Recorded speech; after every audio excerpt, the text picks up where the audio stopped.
அனைத்து ஆன்மீக அன்பர்களுக்கு ஆங்கில புத்தாண்டு வாழ்த்துக்கள். நமஸ்காரம். டிசம்பர் 23 ஜனவரி 1 வரைக்கும் ரொம்ப விமர்சையாக சங்கீத கச்சேரிகள் நடந்தன. இன்று முதல் டாக்டர் சுதா சேஷையன் அவர்களின் திருப்பாவை உபன்யாசம் தொடங்குகிறது. அவர்களை பற்றி கூற ஆரம்பித்தால் எனக்கு ஒரு நாள் போதவே போதாது. டாக்டர் மட்டுமல்ல, நல்ல பேச்சாளர், தொகுப்பாளர், கட்டுரையாளர், மேலும் எந்த ஆன்மீக தலைப்பிலும் மிக மிக அழகாக பேசுவார்கள்.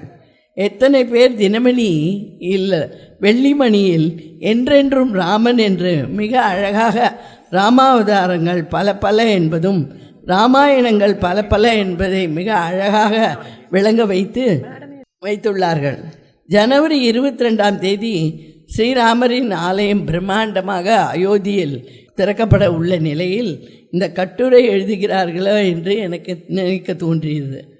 அதில் ராமாயணம் பாரதத்தின் ஆன்ம இழை என்றும் எந்த அளவுக்கு மக்கள் வழக்கில் ராம கதை புழங்கி இருக்க வேண்டும் என்று ரொம்ப அழகாக எடுத்து உரைத்துள்ளார்கள். இவரது கட்டுரை தெலுங்கு உலகில் ராமபக்தி, மலையாள ராமன், கன்னட மொழியின் ராம கதைகள் என்று நீண்டு கொண்டே போகின்றது. டாக்டர் சுதா சேஷையனின் கட்டுரைகள் ஒரு பக்கம். இன்றையிலிருந்து மாலையில் இந்த வருடம் ஆண்டாளின் திருப்பாவையும் அதன் சிறப்பையும் கேட்க இருக்கின்றோம். இங்கு இந்த வருடம் இந்த மேடை ஸ்ரீராமனையும் அவருடைய ஆலயத்தையும் தெரிவிக்குமாக ஒரு அழகான பேக்ட்ராப்பை நாங்கள் தானாகவே அமைந்தது என்று தான் கூற வேண்டும்.